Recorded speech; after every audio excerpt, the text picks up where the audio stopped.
Hello guys, welcome back to my YouTube channel. और ये कल हमने पार्ट 1 डिस्कस कर लिया था और ये ग्रामर का पार्ट 2 है। सो पहले हम रिवाइज करेंगे कि कल हमने क्या क्या पढ़ रखा था। कल हमने ग्रामर के बारे में पढ़ा कि व्हाट इज़ ग्रामर, ग्रामर क्या है, उसकी डेफिनेशन देखी थी। देन हमने लेटर्स के बारे में पढ़ा जो लैंग्वेज की स्मॉलेस्ट यूनिट है। देन वी टॉक अबाउट जो हमने कल पढ़ा था वो लेटर्स पढ़े थे। फिर हमने वर्ड्स पढ़ा था, जो अक्षरों के सार्थक मेल को जो शब्द कहा जाता है वो हमने देखा था। फिर हमने वोवेल पढ़ा था, ए ई आई ओ यू, जो अंग्रेजी वर्णमाला में 5 वोवेल्स हैं, ए ई ओ आई यू। और फिर हमने कॉन्सोनेंट देखे थे, व्यंजन देखे थे, जो वह छोटी से छोटी ध्वनि जो वोवेल्स की हेल्प से निकलती है, इसे तोड़ा जा सकता है। जैसे सी हो गया, बी हो गया, ये इतना हमने कल पढ़ रखा था, इतने कल वाली क्लास में हमने देख रखा था। तो आज हम फिर स्टार्ट कर रहे हैं, इससे आगे का जो है वो स्टार्ट करेंगे। तो आज हम स्टार्ट करने जा रही है, हमारा दूसरा क्लास है। तो अगर आपको बेहतर समझना है तो आपको पहले पार्ट 1 देखना पड़ेगा, देन आपको पार्ट 2 अच्छे से समझ में आएगा। तो चलिए स्टार्ट करते हैं। अब हम कॉन्सोनेंट तक पढ़ चुके हैं, तो अभी हम सेंटेंस की बात करेंगे। किसकी बात करेंगे बच्चा? सेंटेंस की। Let's talk about sentence. What is sentence?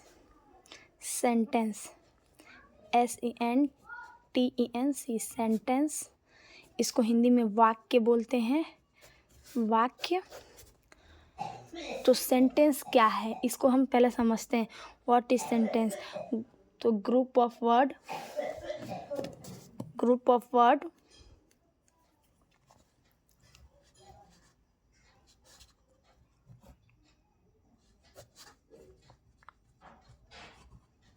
groups of word which makes complete sense is called sentence. Group of word which makes complete sense is called sentence. इसको हम sentence कहते हैं। इसको अगर हम हिंदी में देखें तो शब्दों का सार्थक समूह जो पूर्ण भाव या अर्थ प्रकट करे उसे हम सेंटेंस या वाक्य कहते हैं। तो इसको देखते हैं, group of word which makes complete sense. Group of word मतलब कि समूह। ग्रुप का मतलब क्या होता है? समूह, शब्दों का समूह। हर शब्दों के समूह को, जो भी शब्दों का समूह, उसे हम सेंटेंस प्रोनाउंस नहीं कर सकते, उसे सेंटेंस हम नहीं कह सकते हैं। इसमें जो इसका जो शर्त है वो क्या है? ये कंप्लीट सेंस देना चाहिए। ये बहुत ही इम्पोर्टेंट वर्ड है, कंप्लीट सेंस। तो शब्दों का सार्थक समूह जो पूर्ण भाव या पूर्ण अर्थ प्रकट करे, उसे हम क्या कहते हैं? सेंटेंस कहते हैं। इसको हम पहले एग्जाम्पल के थ्रू समझते हैं। इसका एग्जाम्पल क्या है? जैसे राम इट्स मैंगो, इसको हम हिंदी में देखें तो क्या लिखा है? ये राम आम खाता है, राम आम खाता है। राम इट्स मैंगो, राम आम खाता है। ये देखिए, ये राम भी एक अलग वर्ड है, इट्स भी एक अलग वर्ड है, मैंगो भी एक अलग वर्ड है। तो ये 3 वर्ड्स का जो है ये ग्रुप हुआ कि नहीं हुआ? 3 वर्ड्स के ग्रुप हुए कि नहीं? तो ये आप इसको सेंटेंस प्रोनाउंस कर सकते हैं। ये क्या है? एक सेंटेंस है।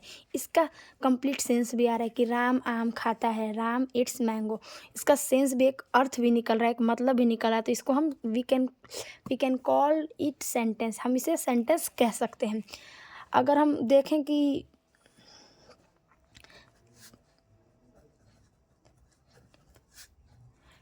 ये भी तो ग्रुप ऑफ वर्ड्स हैं, ये भी तो ग्रुप, कैट है, मैंगो है, ईज है, ये भी तो ग्रुप ऑफ वर्ड है। इसमें ये एक अलग वर्ड है, एक डिफरेंट वर्ड है, ये भी डिफरेंट वर्ड है, ये भी तो एक वर्ड का ग्रुप है। अगर हम इसको मिलाकर इस तरह लिख देंगे तो ये भी तो एक सेंटेंस होना चाहिए। बट ये सेंटेंस नहीं है, इसको हम सेंटेंस नहीं कहेंगे क्योंकि इसका कोई कंप्लीट सेंस ही नहीं है। इसका कोई कंप्लीट सेंस ही नहीं, इसको हम सेंटेंस नहीं कह सकते हैं। सेंटेंस आपको ये इसकी डेफिनेशन पे हमको फोकस करना होगा कि नहीं कह क्या आ रहा है। Group of word which makes complete sense, जिसका पूर्ण अर्थ प्रकट हो, जो पूर्ण भाव प्रकट करे, उससे ही हम सेंटेंस कह सकते हैं। Randomly her group of word को हम सेंटेंस नहीं कह सकते हैं। आप आगे देखे होंगे कि नहीं, फेज होता है, फेज जो है वो भी तो ग्रुप ऑफ वर्ड है, but we can't called it sentence, उसे हम सेंटेंस नहीं कह सकते, इसलिए उसको हम अलग वो वर्ड दिया गया, उसे फेज मुहावरा कहा गया, वो भी तो ग्रुप ऑफ वर्ड है। तो सेंटेंस को आपको इसको समझना होगा कि नहीं, ये कंप्लीट सेंस जो दे वही सेंटेंस है। तो आप लोग को, आई होप आप लोग को समझ में आ गया होगा। तो चलिए अब हम आगे बढ़ते हैं। अब हम सेंटेंस के बाद हम बात करेंगे अल्फ़ाबेट जो हमारा छूट रहा है बच्चा, उसके बारे में हम बात करेंगे। अल्फ़ाबेट, वर्णमाला। यहाँ पे हम अल्फ़ाबेट को देखेंगे तो अल्फ़ाबेट हम पर्टिकुलर, हम यहाँ पे इंग्लिश ग्रामर सीख रहे हैं, तो हम अल्फ़ाबेट की बात करेंगे। वर्णमाला इसे हिंदी में बोलते हैं और ये हिंदी में भी होता है और हिंदी लैंग्वेज में भी होता है और इंग्लिश लैंग्वेज में भी होता है। तो इसे हम देखेंगे। अल्फ़ाबेट क्या है? अक्षरों का जो समूह है, जो हम अरेंजमेंट है अक्षरों का, जैसे ABCD, देखिए हम यहाँ पे लिखते हैं अक्षरों का समूह, अक्षरों का समूह।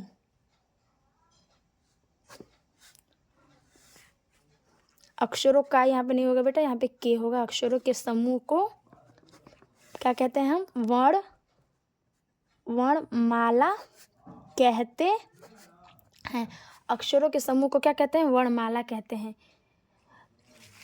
जो इंग्लिश अल्फ़ाबेट है इसमें क्या है, ये भी तो अक्षरों का समूह है। जैसे A to Z हम लिखते हैं, ABCD, ये जो Z तक लिखते हैं, ये क्या है? ये अक्षरों का समूह है, इसे वर्णमाला कहते हैं। अब वर्ड, इसका हम वर्ड, अक्षरों का समूह तो वर्ड भी है, पर उसे हम अल्फ़ाबेट नहीं कह सकते क्योंकि वर्ड की डेफिनेशन में ये मस्ट है कि अक्षरों का सार्थक समूह जो कुछ एक निश्चित अर्थ प्रकट करे, उससे ही हम वर्ड कहते हैं। और अल्फ़ाबेट में क्या कि अक्षरों का जो समूह होना चाहिए, जो हमने एक ऑर्डर में वहाँ इसको रीअरेंज किया गया है, एक ऑर्डर में इसे अरेंज किया गया है, जिससे हमें पढ़ने में, जानने में हमें सरलता हो, इसलिए हमने इस ऑर्डर में इसे रीअरेंज किया गया, ABCDEFGH। आपको ये नहीं पूछेगा कि B के बाद ही क्यों C आता है, तो मतलब इसका एक पर्टिकुलर एक ऑर्डर है जिसको आपको करना ही है, मतलब उसे ही अल्फ़ाबेट कहते हैं। तो जो इंग्लिश अल्फ़ाबेट है उसमें कुल कितने लेटर्स हैं? 26 लेटर्स हैं। तो there are 26 letters in English alphabet. अंग्रेजी वर्णमाला में कुल 26 अक्षर हैं। तो हमने अल्फ़ाबेट देख लिया। तो ये आपने जो ग्रामर के विषय में जो हमने थोड़ी सी पढ़ाई की, थोड़ा हमने जाना है। उसके बाद और भी बहुत सारी चीज़ें हैं, तो आप लोग को हम पहले रिवाइज़ करवा देते हैं कि नहीं हमने क्या क्या क्या, उसके बाद हम क्या क्या हमने सीखा है। हमने पहले ग्रामर की बात की, देन हमने लैंग्वेज की बात की, फिर हमने लेटर्स की बात की, फिर हमने वर्ड्स की बात की, फिर हमने वॉवेल की बात की, फिर कॉन्सोनेंट की बात की, देन अल्फ़ाबेट की बात की, words, group of word that is called sentence, हमने सेंटेंस की बात की।